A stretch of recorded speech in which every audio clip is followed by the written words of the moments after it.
And in the future, what I am looking to do so I can actually get some more organization with our meetings. Many times when I'm in the presentation of the meeting, there's other notaries that are coming in.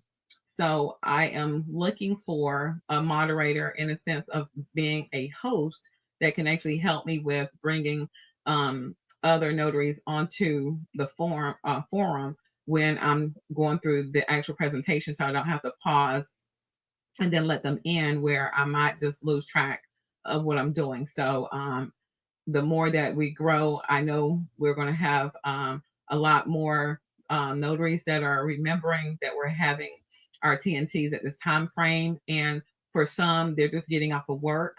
So they're going to get in as soon as they can. And the goal is just to make sure that they're welcomed in as soon as they're able to actually press that button. Or just may actually just release the of opportunity where they can actually just come straight to the platform without having to be accepted in. So that's another option. But I just want to make sure we have the right people here because eventually you're going to have those that are not a notary that probably should not be here. So I just want to make sure we have the right people in the safe space that we have created for notaries of North Carolina and some that are from South Carolina. Yes, Candace, you have your hand up. Deanna has volunteered in the chat. Okay, thank you, Deanna. You're welcome. Hey, teamwork makes the dream work. So, guys, just to let you know, when you look at the chat, you're going to have where it says everyone. You want to make sure that if you're, again, posting a comment, you can put your comments there. But if you have a question, please do put it in the Q&A section because that's designated for questions and answers. And many times we will just speak out the questions out loud so everyone can actually know what the question may be that can be beneficial to everyone that's here. And then we'll go from there. All right. So that again is helpful. We're at 6:37. So I'm gonna go ahead and try to dive into the subject at hand. So let's get started. And let me see if I can actually make you the host now, Deonica. Okay. Let me see.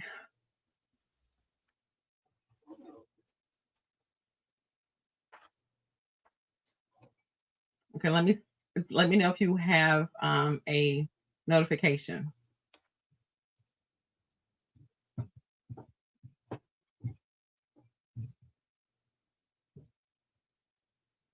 Because it shows me on my end that you are now a host.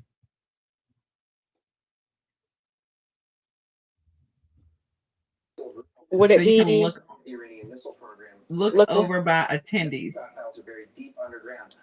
Attendees. I see attendees. And under attendees, do you see anything else listed? I do not. There's nothing there. Nothing there. Ooh. Okay, so this is the first time for me using it this way. I usually have the host assigned ahead of time, so it may not work for me tonight. Okay, so Belinda, yes, on my ma'am. screen, when I clicked on the 17 attendees, I do see a host as Deonica and you. Oh, I see myself. Wonderful. Okay, thank you so much for that, Michelle. All right, so hopefully when someone chimes in, you should be able to hit the accept button. So see if you can go to where it says options, Deonica. Do you have an options button or a waiting room? I see it. I have a options button, and under it says accept all, decline all. It says it's checked as enabled. Right, great. So once someone, and you'll hear a ding when someone's coming into the room, and you should see a notification at the top who it is, and you should be able to accept them every time someone's trying to come in during that time frame. Okay. All right, thank you so much. You're welcome. All right, so let me put this in presentation mode for you.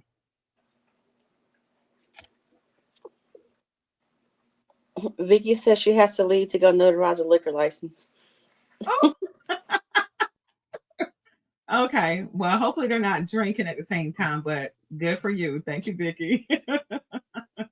When duty calls, we come, right? Right.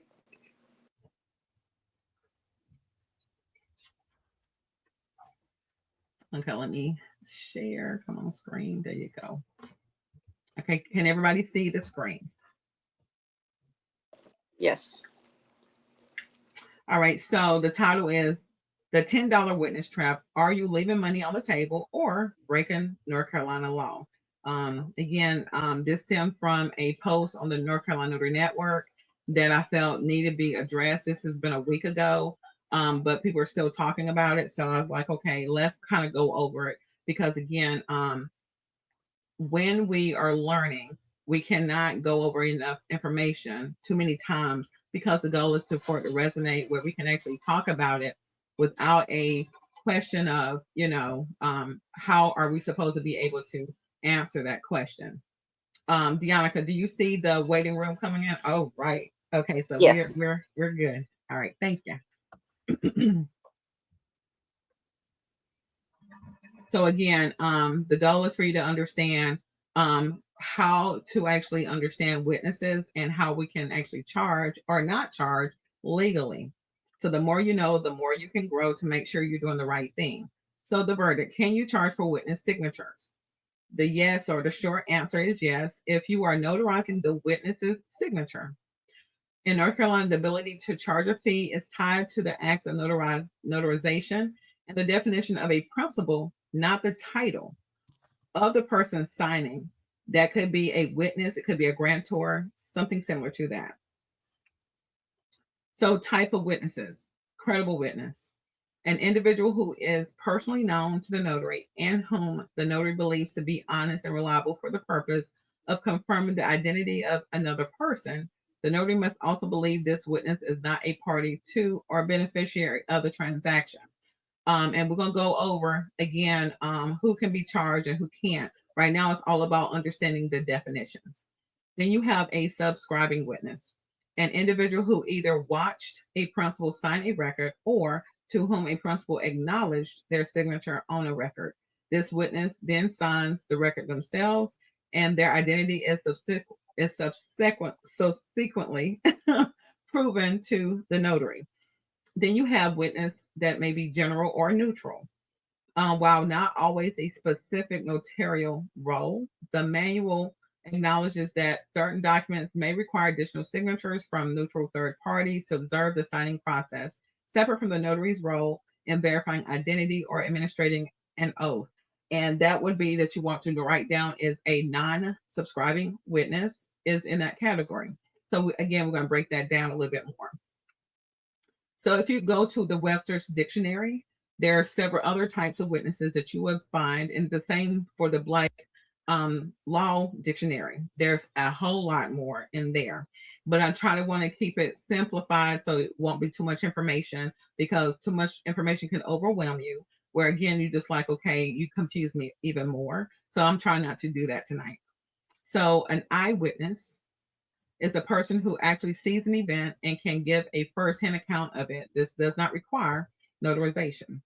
A character witness, a person who testifies to another person's moral conduct and good reputation in the context of your manual. This is similar to the individuals who sign the certificates of moral character required for your notary application.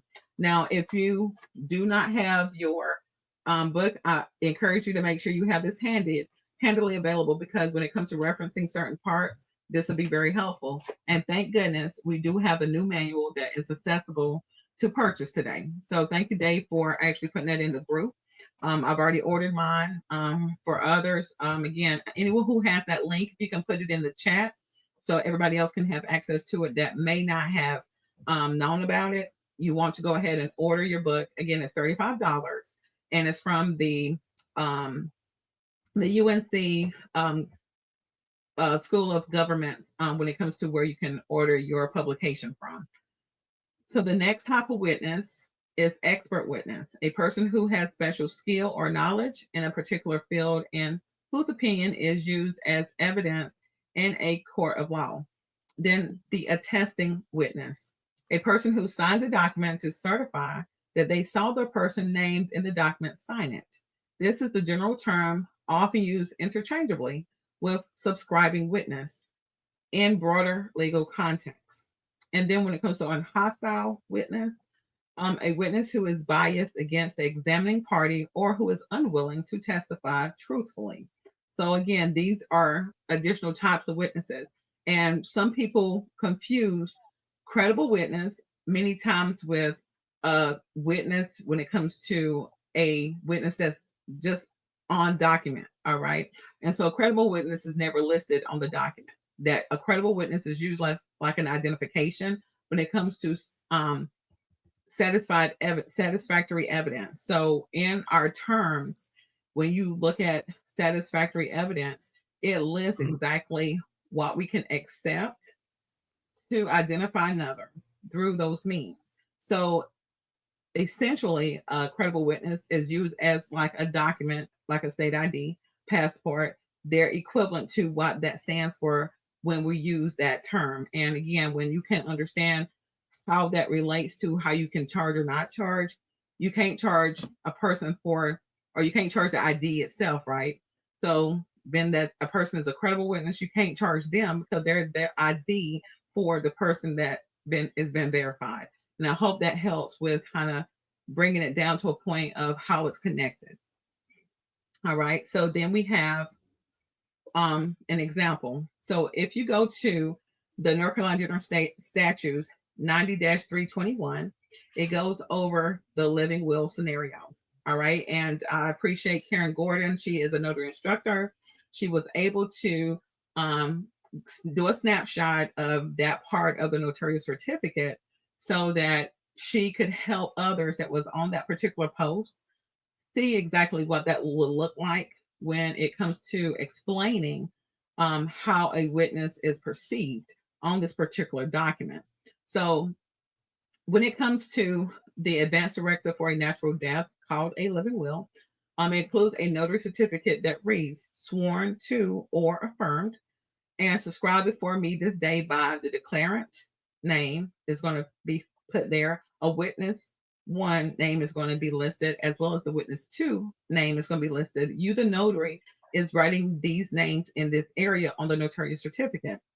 Because the notary is administering an oath to the witnessing and signatures of the witnesses and naming them in the certificate, those witnesses meet the legal definition of a principal.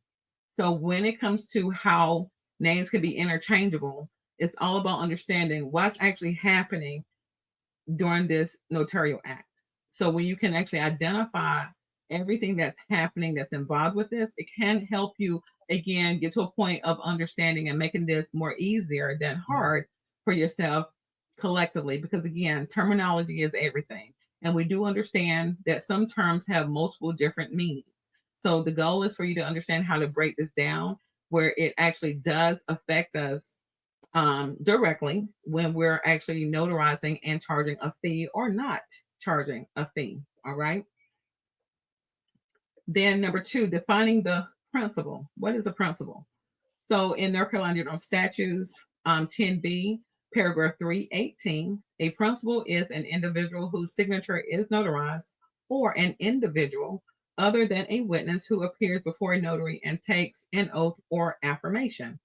Clarification is if a witness signature is being notarized, as in the living will or a self-proving will affidavit, they are a principal for that specific act. Okay. So anytime we're witnessing anybody's signature, they become the principal signer at that point.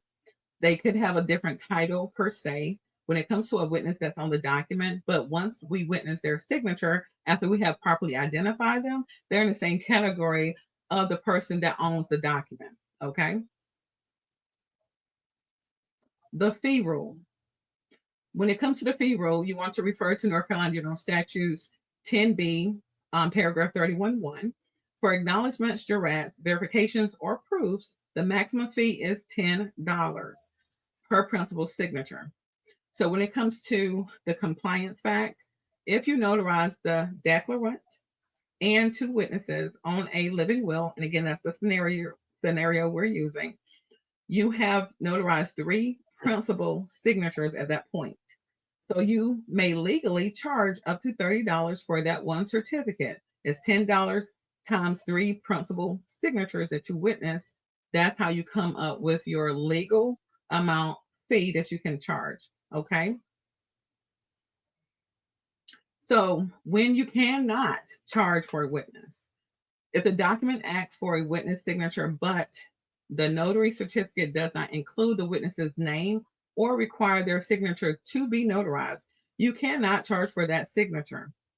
Credible witnesses, you can never charge a fee for the signature of a credible witness used to identify a principal. The North Carolina General Statutes 10B, when it comes to section or paragraph 31, covers that information. All right, we're going to hold all questions to the end so we can make sure that we cover the entire presentation. So the compliance comparison table.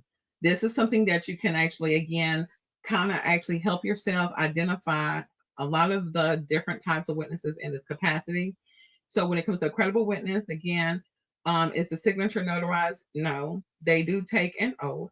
Can we charge? No. This is what the general statute says. So we have to follow what the general statutes always say, and you can refer to North Carolina General Statutes 10B 3.5. When it comes to a subscribing witness. Now, when you read in your book, a subscribing witness, it can be a lot to read and a lot to comprehend, where you're going to have to read it and then probably play it out so you can actually get a visual of how it looks. And this is something I go in detail over during my 2-day Notary Basics Accelerated class, because that is something that a lot of you, again, feel like you are just totally not understanding. So the goal is to always put you in a position where you can identify who is who in this situation and how you can address it as the notary that you are. So for a subscribing witness, you will charge for the signature being notarized. And yes, you can, again, collect the $10, and that's covered in 10B paragraph 328. When it comes to your witness principal, again, it's someone that you're actually having on a document that is a witness, that you're also writing down who appeared before you on the notarial certificate. So you listing that principal's name that is considered a witness, but once you witness their signature, they now become part of the principal that is signing that document, as well as the owner of that document. And so again, you can refer to North Carolina General Statutes 10B, paragraph 318. And when it comes to an ordinary witness, no, you do not notarize their signature because you're not identifying them. And we don't charge. So again, it's not in the general statutes because it verifies exactly who we can charge for in a situation. So there are certain types of documents you may come across where it says a witness signature. Well, that document may not need to be notarized because it's just actually having someone to identify, yeah, I know Jane Doe, and I did see her sign the document, but it's not requiring them to do anything additional before a notary when it comes to how a fee is charged or not charged. Okay, so again, you'll come through different variations of documents that you will see an area for a general witness. If that witness is not reproduced in the notarial certificate, then you don't charge for that witness signature because that's not a requirement for that document. So again, we go by the notarial certificate when it comes to how we are going to be told how to do our job, based on who we are actually witnessing a signature for. So again, notarial certificate usually identifies what that is for us. Okay. So we're going to go take this to the forum now. Dave, I know you had a question, so let's actually start with you, Dave, as far as what your question is. Okay.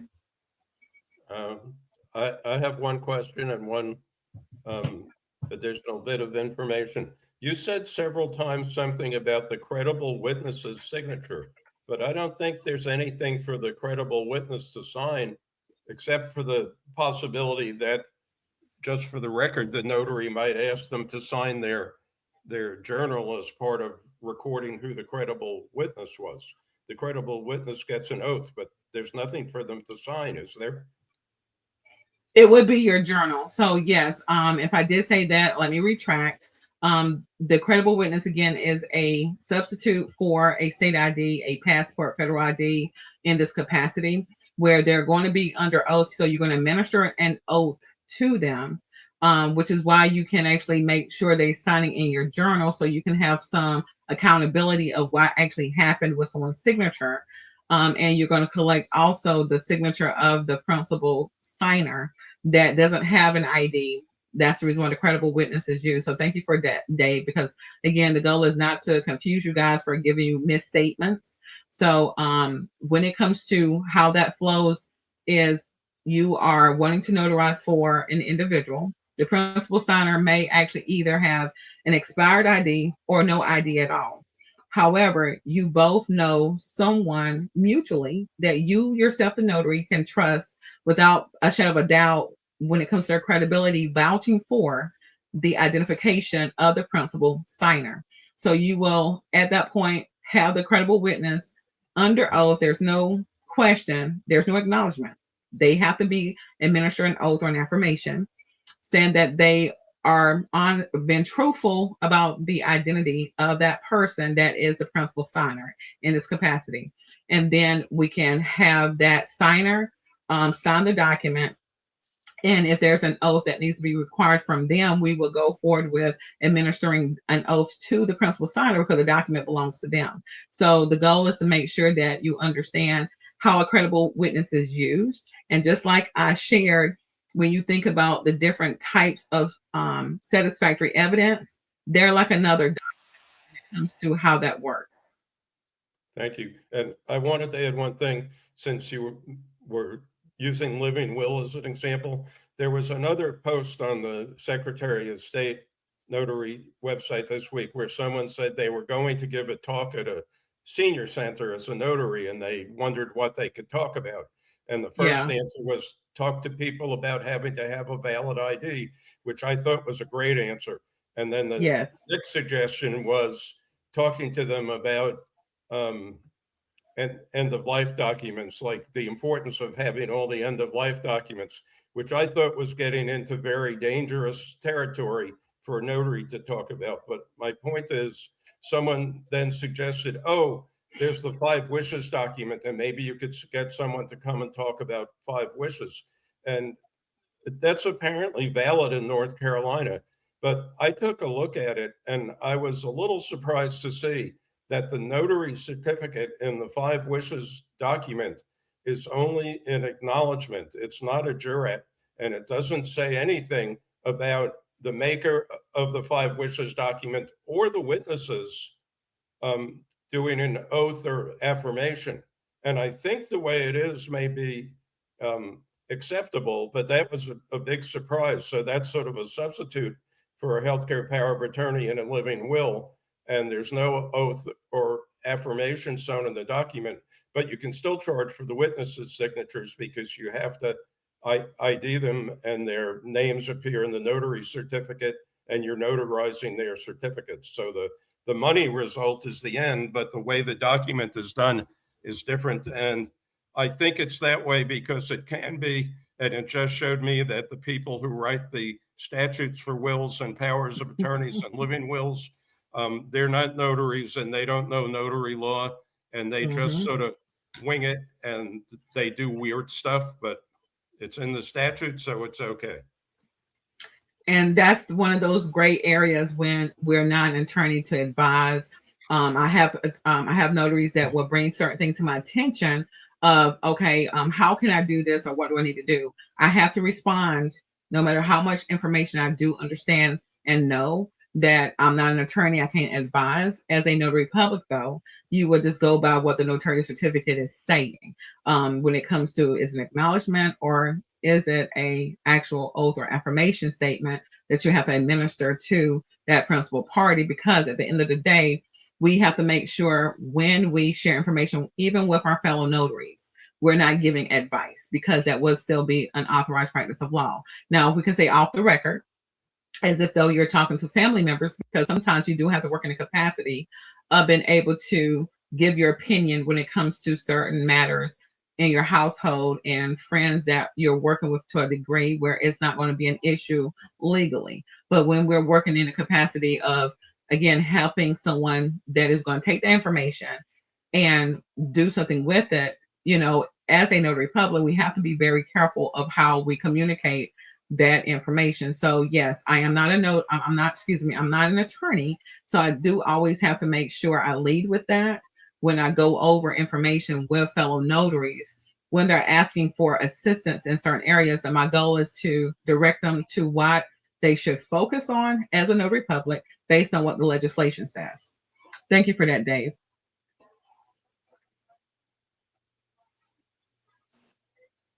Candace and Stacy both have hands raised. Okay. Okay. Thank you. Stacy, let me get to you and then Candace. Okay. Dave, I just want to say thank you for bringing my little post to the attention of this meeting. That was perfect because I was about to ask the same questions.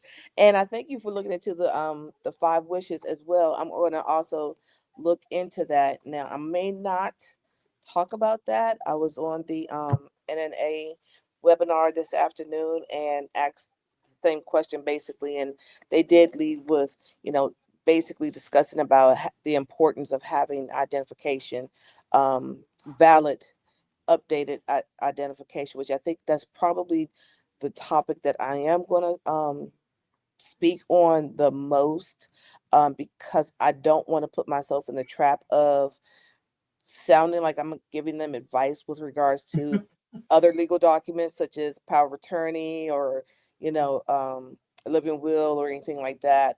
Those are things that they need to discuss with someone who can really explain that information to them.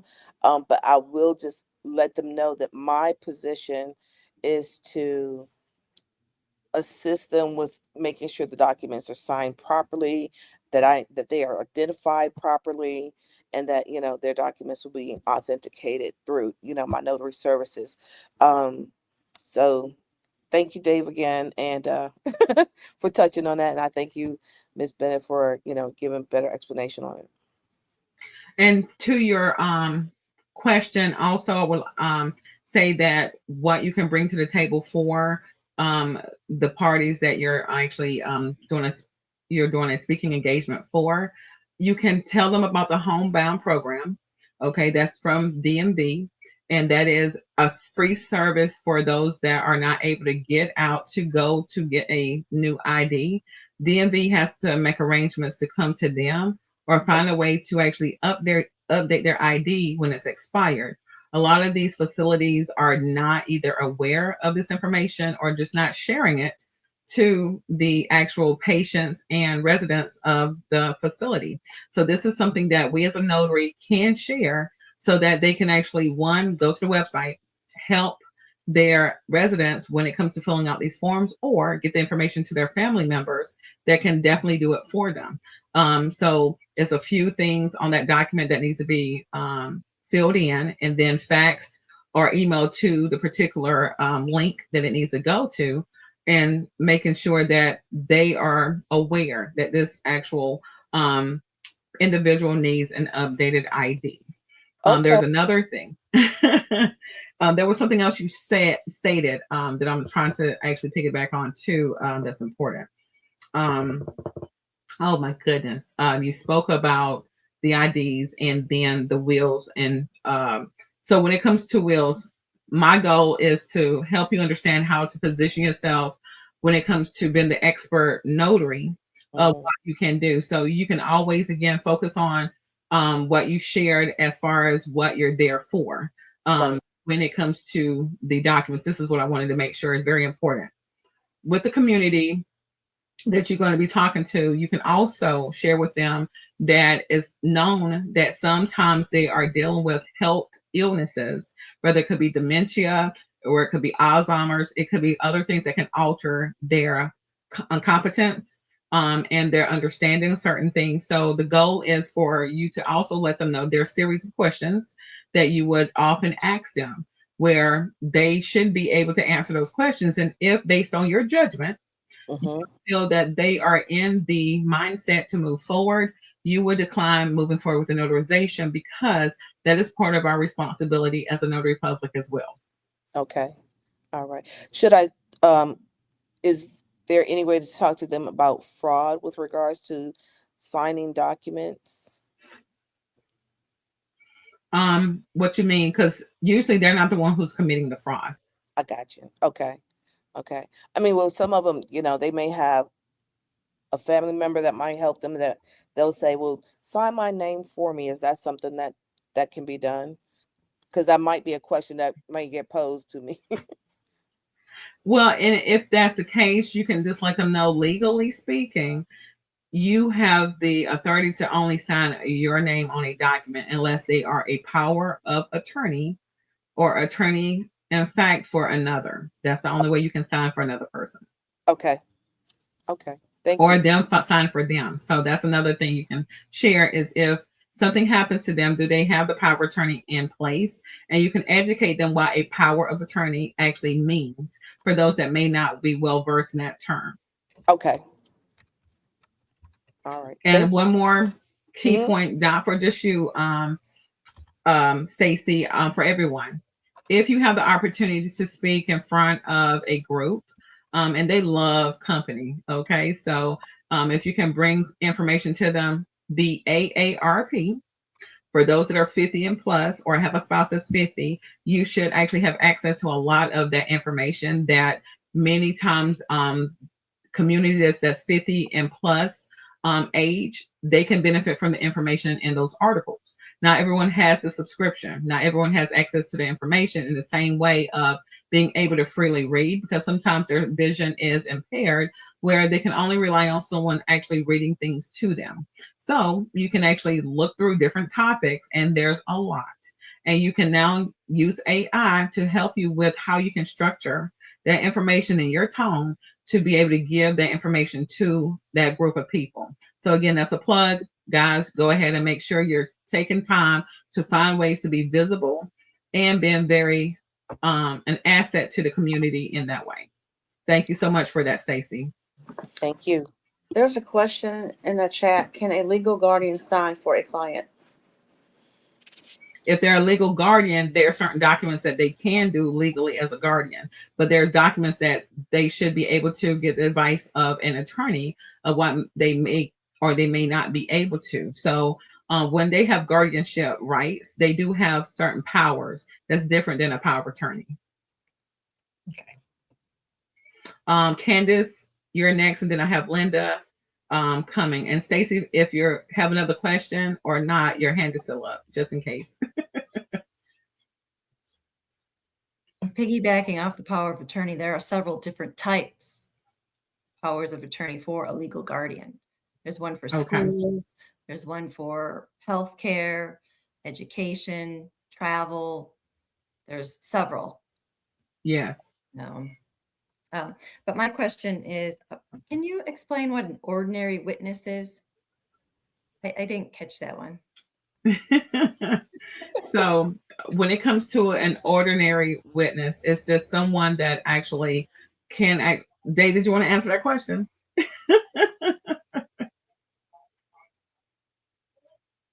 Dave is really well versed when it comes to his research. I'm sorry, say one more time. I said, no, I don't want to answer that question. I have another question when it's my turn. Okay, thank you for that. So an ordinary witness, based on exactly the definition, is someone that you may have a document and you see where the principal was signed the documentation. Well, there's an area that may just say witness, but that witness is anyone that they can actually have sign that document. Many times in that area, it doesn't require notarization. Okay, so it could be a document that has several different areas that needs to be signed. And that could be, again, a signature that anyone that's there to actually witness can sign.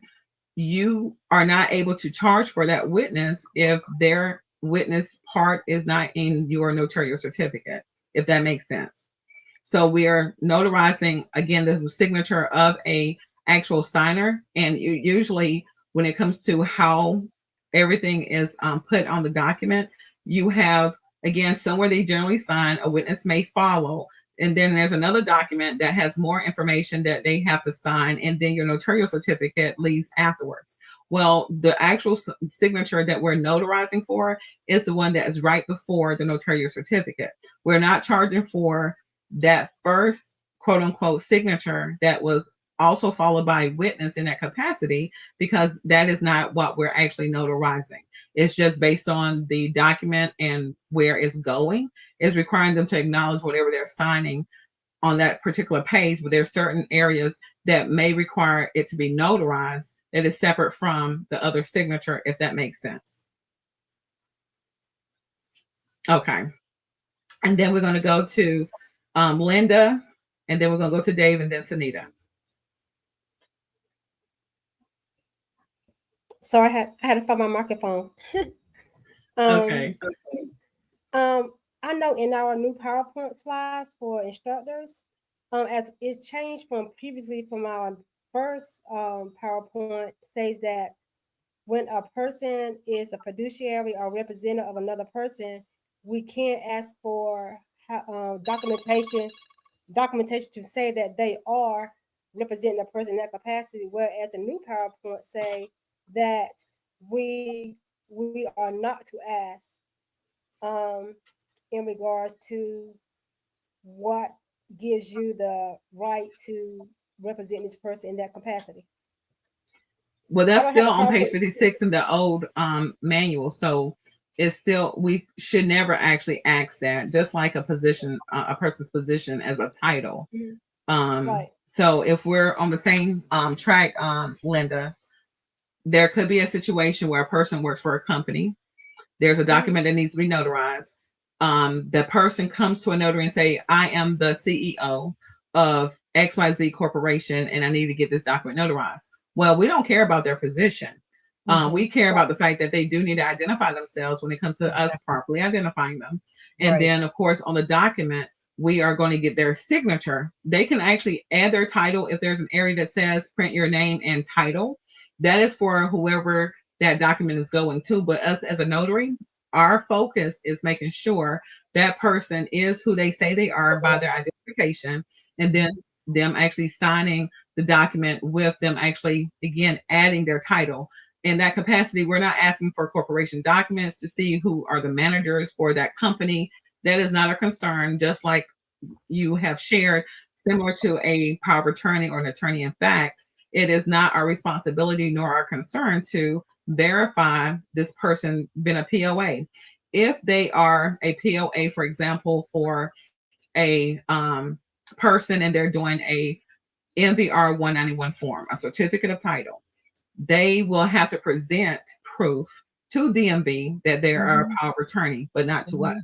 So when they say, well, I'm actually the POA, because we know they're not the person's name that's on the front of that title. So we're like, okay, so what capacity are you representing this person? Because of course we understand that person is who we're looking for.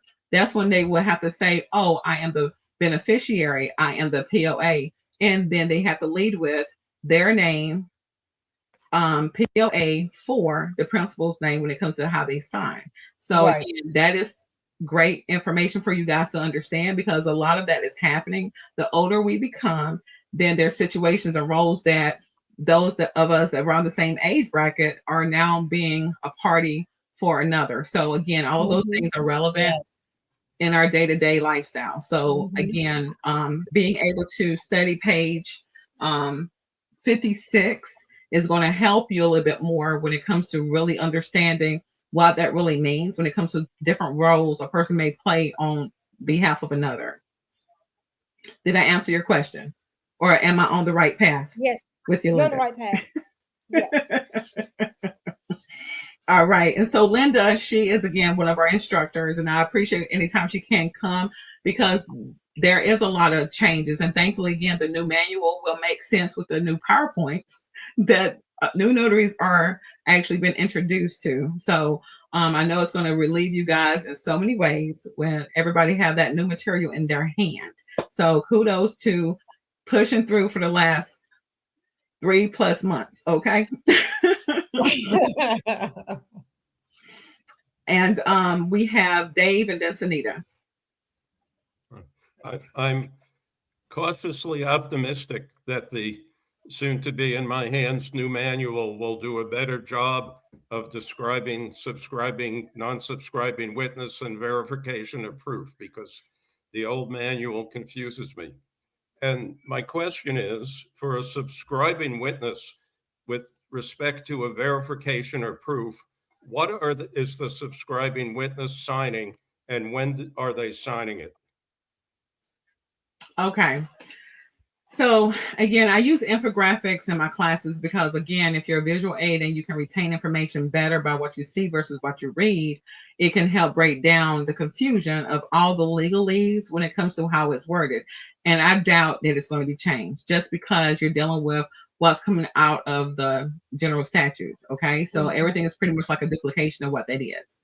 And so again, when it comes to how that looks, let me try to pull up what I present to everyone. So I can just kind of have this for you guys because it's a refresher. Okay. And so again, I like for you guys to be set up for success when it comes to what you should know and deserve to understand. So let me try to pull that up right quick for you.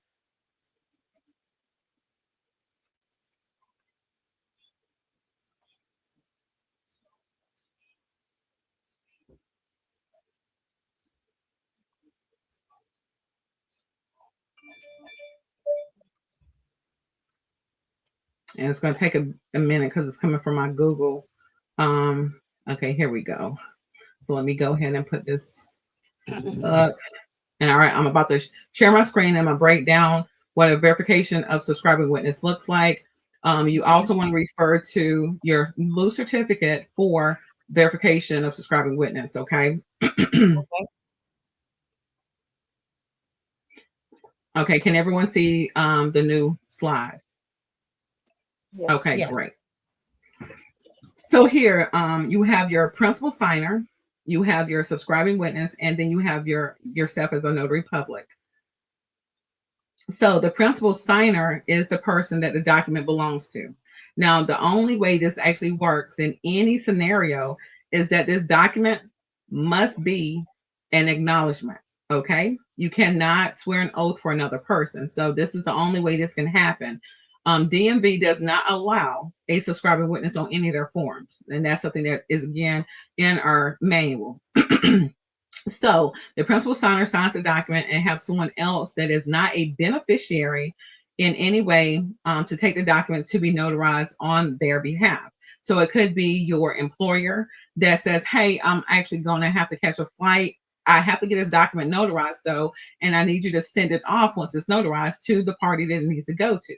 Well, in this situation, again, this is someone taking the document from the actual principal signer, and they have to see that they have signed the document or acknowledge their signature, and them saying, yeah, I already signed it. They heard them say that they signed it, but they didn't see them sign it.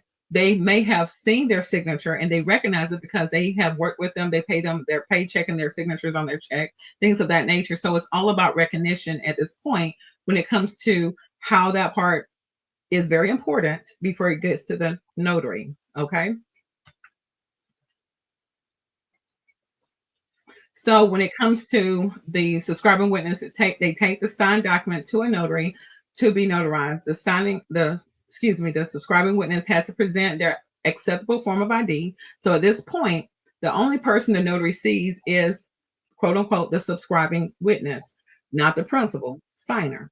So there's a notarial act or notarial certificate that's usually on the document that the original document has that hasn't been notarized and will not be notarized in this scenario. Okay. So after the notary do their due diligence to swear them under oath or affirmation, then they can move forward with making sure that they, again, document the information in their journal, hopefully to go ahead and make sure they have everything recorded of who the subscribing witness is, and then who the principal signer is noted on the document because they're not there to verify themselves when it comes to their identification. The subscribing witness is, again, the witness who verifies the principal because that is who the document belongs to. So when it comes to the actual process, at this point, there's going to be the verification of proof loose certificate that you as a notary should have in your possession. So you want to go to the notarial, you want to go to the Secretary of State's website, go to where it is resources for notaries and electronic notaries, and go to the form section. You're going to see all of the forms that you really do want to make sure you have access to, print them out, have at least 10 in a folder that you keep with you at all times. So you just never know what situation you may come across. All right. So you should have the possession of this document. There's no other type of document that you're going to use in this situation, but that particular proof verification for a subscribing witness when it comes to them verifying that this is the signature of the principal signer. Is verbiage on that particular notarial certificate that you, the notary, will read out to that principal, to the subscribing witness that now becomes the principal signer in your site. So when you read this out verbatim, you're not going to go to the book and read the oath or affirmation that's in the book. You are responsible for reading only the oath or affirmation based on what's actually on the notarial certificate that will now be stapled to those documents. All right. You're going to X out that notarial certificate that was on the original document that the principal signer did sign, because you can only have one notarial certificate on a document when it comes to what you're actually notarizing. So when you X it out, you can say, see next page. And then you can actually go from there, because as the notary, we can write whatever we need to write in the notarial certificate. We own that portion of the document. Okay. So when you're actually completing the information, after the oath has been administered or affirmation to that subscribing witness, they become the principal signer. Now, on the loose certificate above where it has the venue, you can have them sign their name. Okay. Because that doesn't have a pre-filled line. But again, that's our notarial certificate that we can do whatever we need to do to make sure we complete the process, if that makes sense. And so you, again, witness their signature. They're the ones who's going to actually sign your journal to actually, again, vouch for the fact that what they're saying is true. So again, they're the ones who's going to do the actual oath or affirmation when the principal signer is long gone doing whatever they need to do for a notarial act that was just an acknowledgement. Does that make sense? Are the certificates for verification or proof for a subscribing witness on the Secretary of State website the same as or different from the certificates that appear in the 2016 manual? They're both there, and I'll show you. So let me go to the Secretary website. All right, let me pull that up right quick.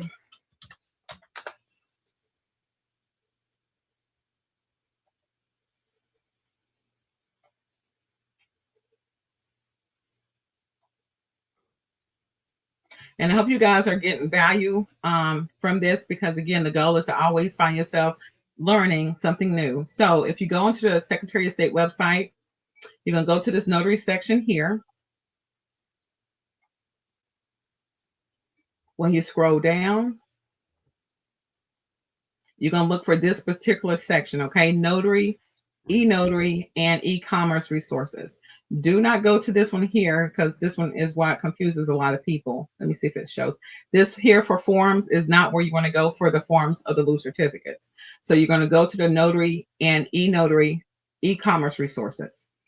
This is, again, all of the different loose certificates that we have access to and we can use when there is an option for them to choose from this. But again, when it comes to the verification of proof, this is where you're going to find 10B 42, that's in our book, notarial certificate for a verification of subscribing witness.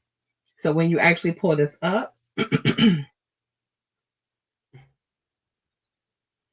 this is the verbiage verbatim that we will actually read out to that particular subscribing witness. So we will have them sign their name here after we administer the oath of affirmation. So the notary says, I've certified that whoever the subscribing witness name is personally appeared before me this day and certified to me under oath or by affirmation that he or she is not a grantee or beneficiary of the transaction, signed the foregoing document as a subscribing witness. Now, they have to choose, how do they recognize this signature?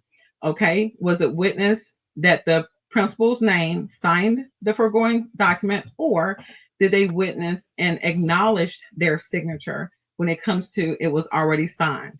So again, they have to choose this. And as a notary, you're going to put NA where the area is blank that is not applicable to what actually occurred, if that makes sense.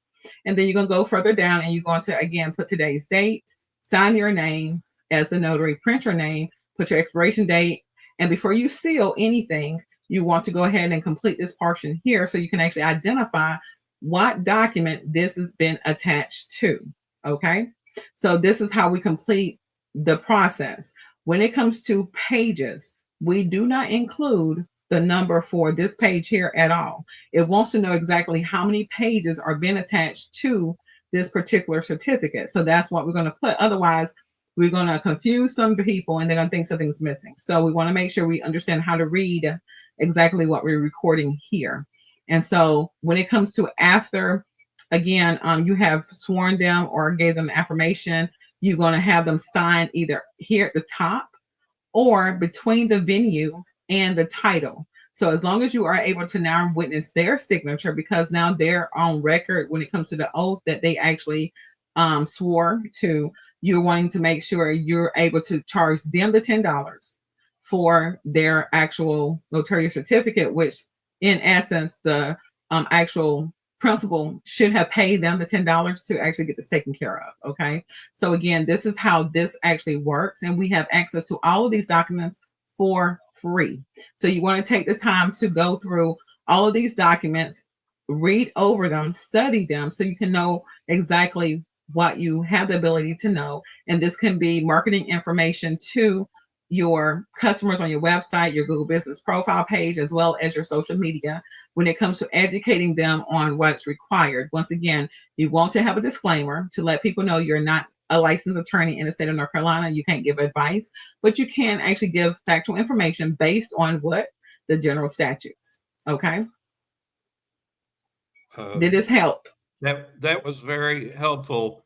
And the certificate on the website and the certificate in the manual would be much more useful and clear if it included a spot for the subscribing witness to sign.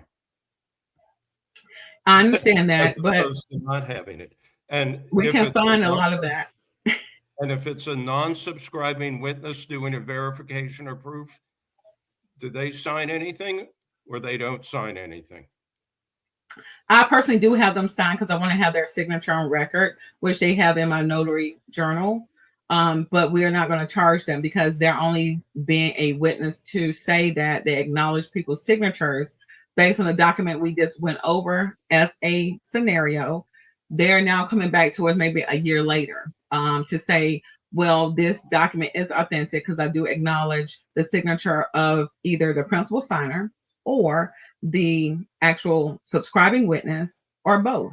It could be another employer or an employee that worked with them or co-worker that acknowledged both of them, and they could have passed on. Okay. And it could be a situation where there's a lot of scrutiny going on with what may have happened with this particular transaction. So this third party will then take this document, and it's usually something that, again, a attorney has actually given them the notarial certificate for a verification of non-subscribing witness. So again, it's all about what they're doing in that capacity.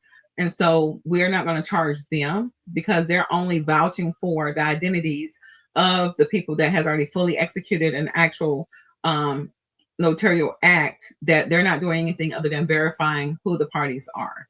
So again, on record, they probably already have their testimony because they're getting it notarized by the notary at this point when it comes to them vouching for the signatures.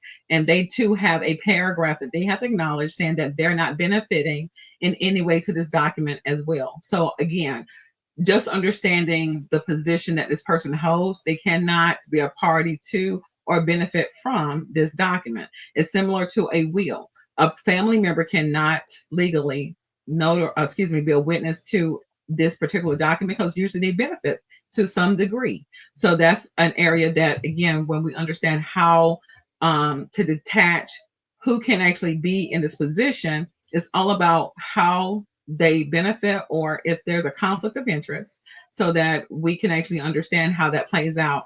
Again, they're under oath, so if they lie, they're perjuring themselves. That's jail time. Okay. So again, it's all about understanding how that works in the legal realm of that oath that they're actually been administered to. And that's something that we have to make sure we're doing, guys. We have to make sure that anytime the word sworn or oath is in that notarial certificate, we must administer an oath or an affirmation and have them choose. But even if the non-subscribing witness doesn't sign anything, there's still the option of charging them because the notary is administering an oath or affirmation. No, for that situation, we're not charging them because they're just actually verifying the signatures of what's already been notarized. It's a fully executed thing. So many times if they're getting something notarized, it's all about them actually vouching for the information on that particular proof document or that verification document. I'm sorry, I'm not following, but we should move on to someone else's question, and I can understand this some other time.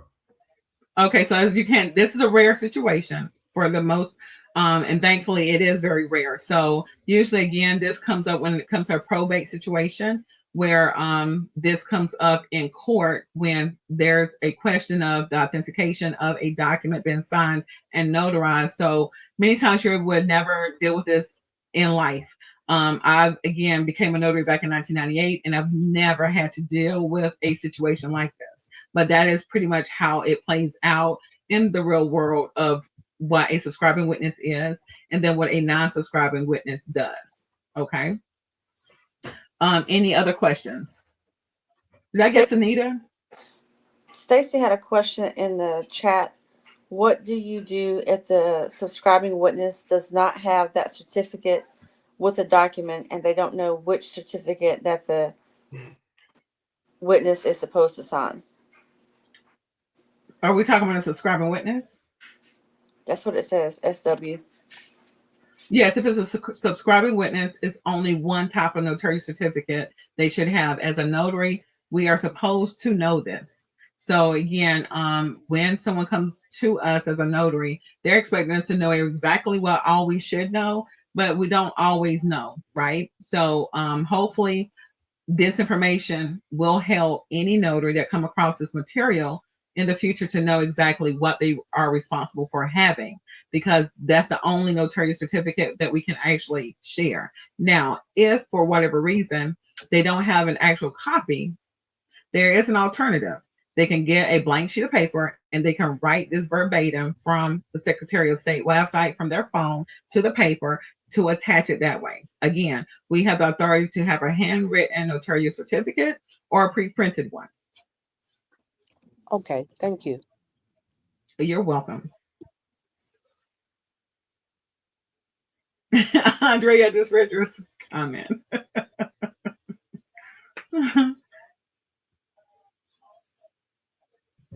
Okay, so again, if there's questions that may not have anything to do with the witnesses, again, this is the time that you can cover it. But we have actually went over our hour time frame. But again, the goal is to make sure everything that you need to know, you do have the answer for. Because the goal is for me to always make sure that you guys are getting exactly what you're needing during the time that you can spend here with me live.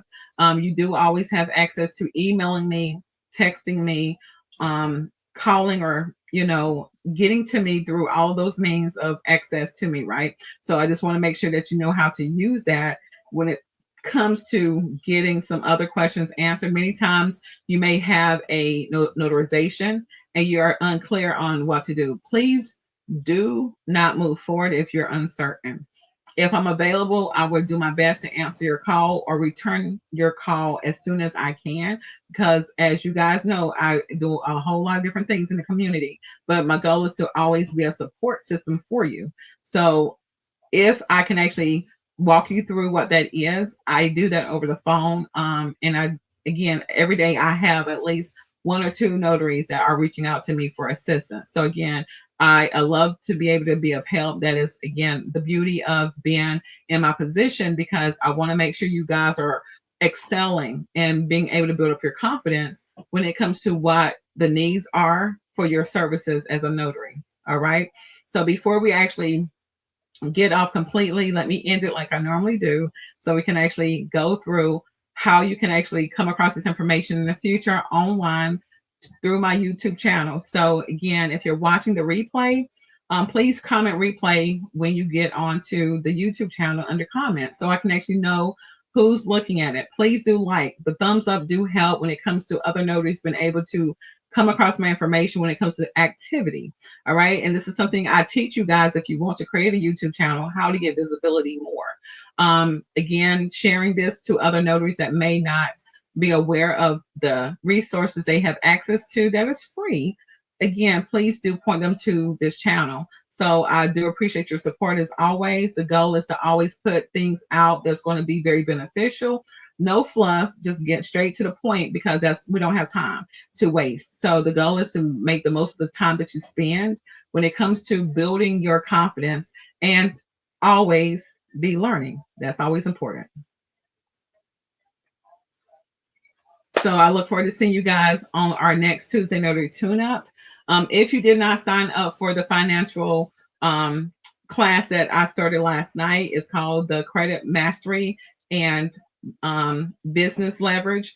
This is something that helps you guys when it comes to understanding how to position yourself personally in your credit decisions, how you can have money that you're using that is not yours, and how to, again, strategically work in what you can build when it comes to that expensive printer that you may want, and other things when it comes to positioning yourself in putting yourself in a well position of doing whatever you need to do financially. The replays are now available. So if you want to actually take advantage of getting the replay, you can purchase that. And every time we have the live class, you can join the live class once you pay for the replay, and you can pick up on the next live. So we're going to be meeting every Monday night, from 8 o'clock to 9:30. So it's going to be from last night to the 27th. It's a 4-week series, 1.5 hours. So 6 hours collectively, where you're now going to be able to know how to position yourself to get out of debt, or be able to increase your credit score so you can actually be freer to actually purchase the things that's going to help your business run a lot better. All right. If you need the link, oh goodness, who has the link that they can drop? Because I don't have it here. Let me see if I can pull it up right quick for those that may want to use it.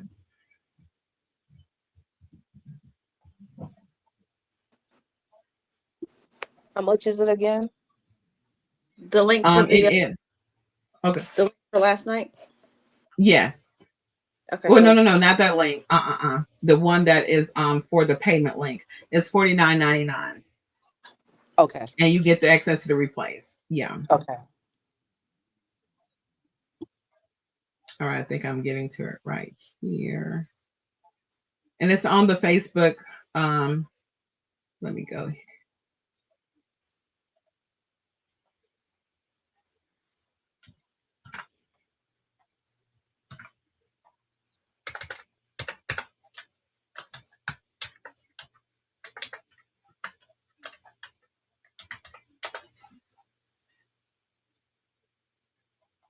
All right, so that is the link. If you guys want to, again, join next week, you'll be able to get the replay that we did tonight, so you can be actually, again, prepared for the next meeting that we have, so that, again, any questions you may have, to actually help yourself. Again, it's all about helping you to be able to help family when it comes to just giving them the information that you will learn that, again, is not taught in school. So many times I take it for granted for what I've learned over the years. So to be able to go through my experience of purchasing a home, having to go through credit issues before I could purchase a home, all those things, I'm helping you understand how to navigate through life, that you don't have to go through the same pitfalls unnecessarily, if I can actually tell you what to avoid and what to pay attention to.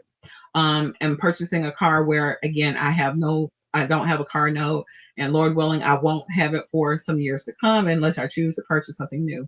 But the goal is for you to actually know how to take control of your life. Life is too short.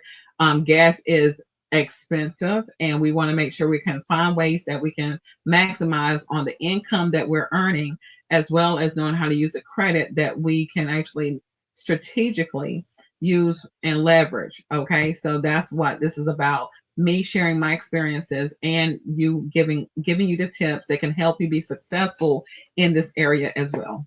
So again, guys, thank you for joining. I look forward to seeing you guys the next meeting, and I'll see you on our Facebook group. All right. So again, always be learning. I look forward to seeing you guys next week.